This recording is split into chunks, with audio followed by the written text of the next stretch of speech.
जो बात की बात है वो मैं एक चीज़ कहना चाहता हूँ। अब चूंकि ये सफल लोग हैं तो इसलिए ये असफलता की चर्चा तो अभी तो नहीं करेंगे। अभी तो इनकी शुरुआत है, तो जीवन में बहुत सारी जय पराजय होती रहती है, उसके बाद एक संतुलित दृष्टिकोण आता है। हम लोग उस दौर से गुजर चुके हैं। तो मैं एक बात आपको ये कहना चाहता हूँ कि जो सफल होना है उसके लिए तो ज़रूरी है कि भाई आप उस लक्ष्य के साथ अपने को एकाकार करें।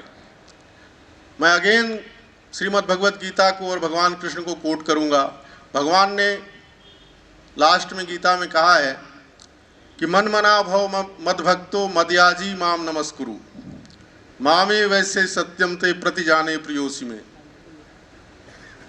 कि तुम मेरे बारे में चिंतन कर, मेरे बारे में सोच, मेरी ही पूजा कर, मेरी ही भक्ति कर, मेरी ही कामना कर, और अंत में तू मेरे जैसा ही हो जाएगा, इसमें कोई संदेह नहीं।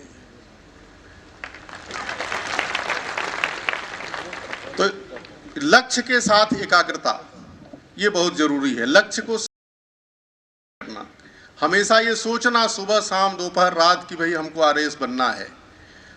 हम केवल एक अनुभव लेने के लिए तैयारी नहीं कर रहे हैं, हम जो है सफलता प्राप्त करने के लिए तैयारी कर रहे हैं, इस चीज़ का बोध।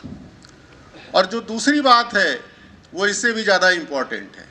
आपने देखा कि इसमें से कई लोग हैं जो बहुत सारे जॉब्स करके आए हैं, 3-3, 4-4, 5-5 जॉब्स करके आए हैं। ये हिंदुस्तान की सबसे बड़ी कमी है और जो मुझे व्यक्तिगत रूप से बहुत ही कष्ट देती है, वो जो हम लोगों के बीच में ये उच्चता और हीनता का जो एहसास फैला हुआ है पूरे देश में। हम समझते हैं कि चपरासी है या क्लर्क है तो वो छोटा आदमी है, और हम आईएएस या आरएएस बन गए तो हम बहुत बड़े आदमी बन गए। यूनिवर्सिटी में हम प्रोफेसर बन गए तो हम प्राइमरी स्कूल के टीचर से नफरत करने लगते हैं, उसको कमतर समझते हैं। ये चीज़ मुझे कष्ट देती है। हमको ये सोचना चाहिए कि हर व्यक्ति, ये हमारी संस्कृति और परंपरा है, हर व्यक्ति परमात्मा के द्वारा उसको जो भी भूमिका निर्धारित की गई है उसका निर्वहन कर रहा है। उसने अपने जीवन में पूरा प्रयास किया, पूरी मेहनत करी, और उसके बाद ईश्वर ने उसको जिस लायक समझा उस लायक उसको वो चीज़ प्रदान कर दी। तो जो आजीविका है वो ईश्वर प्रदत्त चीज़ है। मेहनत करके जीना, मजदूरी करके जीना, रिक्शा चला के जीना, चपरासी और क्लर्क का काम करके जीना, ये घृणा का विषय नहीं है। भीख मांग के जीना ये घृणा का विषय है। परावलंबन जो होता है वो घृणा का विषय है। और जो ये बात होती है विजय की, तो हमारी जो परंपरा है वो ये परंपरा है कि जितने बड़े दानदाता थे, जितने भामाशाह थे, आपने हर्षवर्धन के बारे में पढ़ा होगा कि उन्होंने पूरा अपना साम्राज्य, पूरी संपत्ति दान में दे दी थी और वो बिल्कुल अकिंचन हो गए थे। वो परंपरा क्या थी? हम जो याचक था उसके कृतज्ञ होते थे कि उसने हमको दानदाता देने का गौरव प्रदान किया। इसी तरह से हर विजेता को, हर पराजित व्यक्ति के प्रति कृतज्ञता का भाव पालना चाहिए मन में। अगर वो गलती नहीं करता तो आप इस कुर्सी पर नहीं बैठे हुए होते।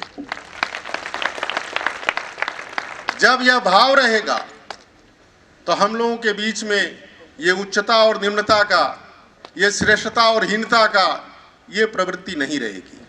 और जब ये प्रवृत्ति नहीं रहेगी तो ये पूरा देश, पूरा समाज एक संगठित इकाई के तौर पर काम करेगा, जहां हम इस राष्ट्र को एक महाशक्ति बनाने के लिए सम्मिलित रूप से प्रयास करेंगे और प्रत्येक व्यक्ति अपनी क्षमता के अनुसार, अपनी योग्यता के अनुसार उस स्वप्न को साकार करने में अपना योगदान देगा।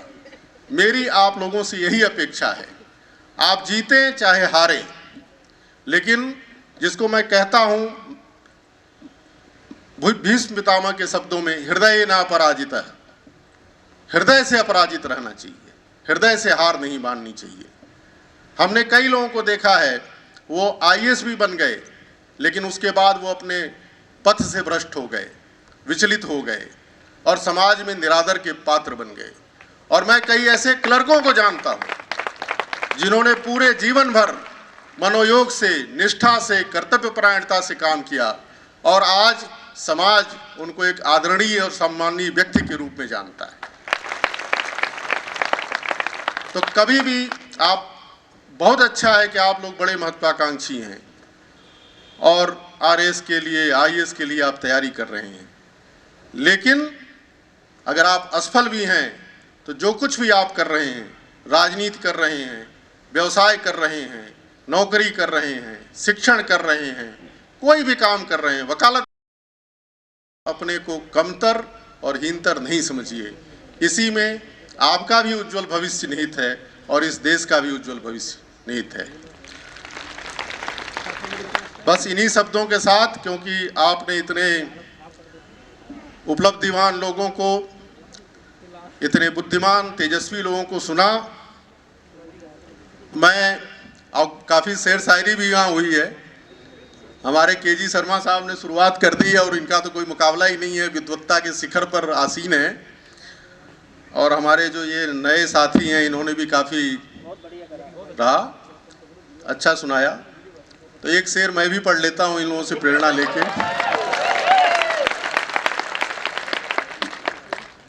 मोहब्बत की नज़र अहले वफा की शान पैदा कर, मोहब्बत की नज़र अहले वफा की शान पैदा कर, बुलंदी और पस्ती में जरा पहचान पैदा कर। मजा है मरने जीने का इन्हीं खतरों के दामन में, दिलों में हौसले और हौसलों में जान पैदा कर। धन्यवाद, जय हिंद। करें, आप लोगों में से जो भी प्रश्न करना चाहें एक बार हाथ अपना उठा सकते हैं। हाँ, माइक्रोफोन लेकर 4 लोग, जो लोग खड़े हो रहे हैं वो कृपया बैठ जाएं, ताकि हम लोग ये आइडेंटिफाई कर सकें कि माइक्रोफोन किन लोगों के पास में है। बैठ जाएं प्लीज। हाँ, मैं आग्रह करूंगा उदय सिंह जी से वो प्रश्न करवाएं अपने ठीक, हाँ, जिनको दिया हुआ है। Good evening sir. ये नहीं हो पाता है, बहुत संभव नहीं होता है, मानवीय स्वभाव है। तो ऐसे में क्या किया जाए, कैसे दैनिक दिनचर्या रहे और कैसे आपके विचारों को सहज रखा जाए, ये संभव नहीं हो पाता है। इसकी उत्तर की शुरुआत मैं एक शेर से करता हूँ कि जिंदगी भर मंजिल पाने के लिए मैं पहाड़ों से टकराता रहा और अम्मा कुछ लोग गीली मिट्टी खोदकर मुकाम पा गए। ये सारी जो चीज है, सफलता का जो राज है, वो आपकी स्ट्रैटेजी है, आपका टाइम मैनेजमेंट है। आप कम समय में मैक्सिमम तरीके से उसका आउटपुट लेकर के आएं, और ये तभी होगा जब आप जितना समय है उसका मैक्सिमम यूटिलाइजेशन करें और अपने टारगेट पर फोकस करें। धन्यवाद। अगला प्रश्न, आप लोग हाथ ऊंचा करें। मोनिका, आपके ठीक आगे। क्या सर प्रश्न का हर बार सकारात्मक ही पक्ष अपन को रखना पड़ता है? एक बार दोहरा दें अपना प्रश्न, कृपया प्रश्न दोहरा दें। सर, जो प्रश्न का उत्तर होता है तो सर उत्तर का हर बार सकारात्मक पक्ष ही अपन को देना पड़ता है या उसका नकारात्मक पक्ष भी अपन दे सकते हैं? हाँ प्लीज। वो तो प्रश्न की प्रकृति पर निर्भर करता है। यदि प्रश्न में विवेचना शब्द आया है तो उसका अलग उत्तर होगा, विश्लेषण आया है तो अलग होगा, और उसकी आलोचनात्मक परीक्षण कीजिए तो अलग आएगा। यदि आप उसके नकारात्मक पक्ष को प्रस्तुत करते हैं तो उसका समाधान परक दृष्टिकोण से उसका समाधान भी बताइए। केवल आपके पास ऐसा नहीं है कि आपका समाधान है।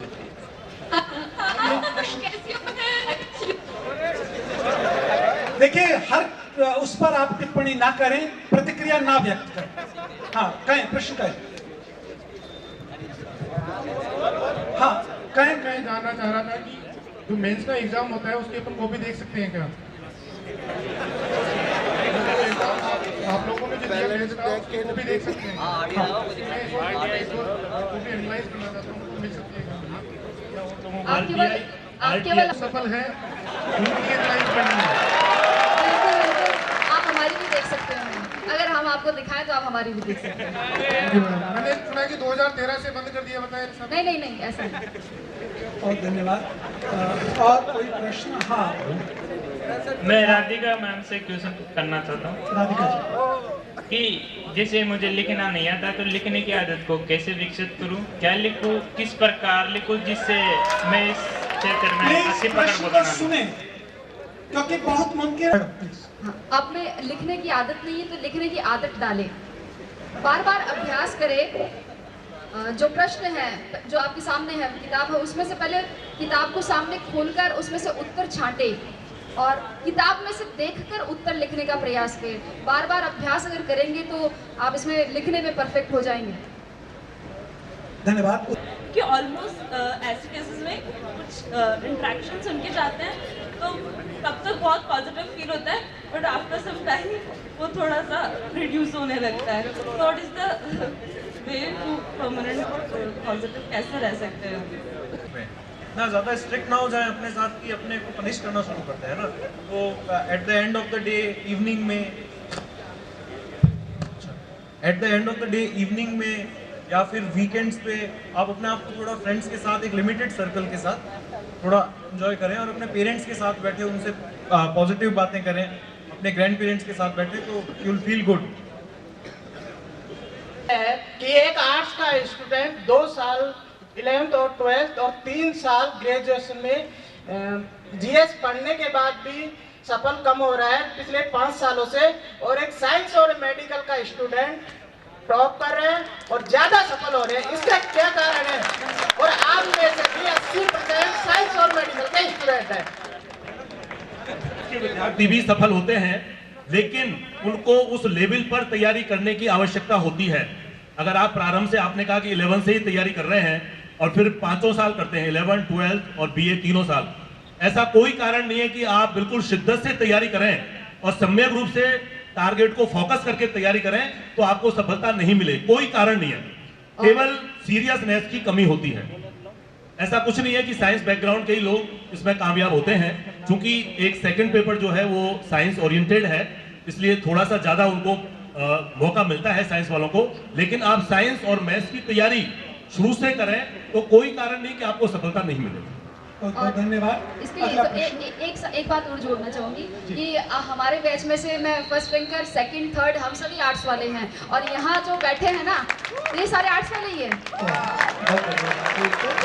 ये कमी आर्ट्स में नहीं होती है, साइंस में कोई मजबूती नहीं, ये हमारे अंदर की बात है। खुद को पहचाने, अपने को सुदृढ़ बनाए। टिप्पणियों को आप लोग आत्मसात करने की कोशिश करें। आपके प्रश्न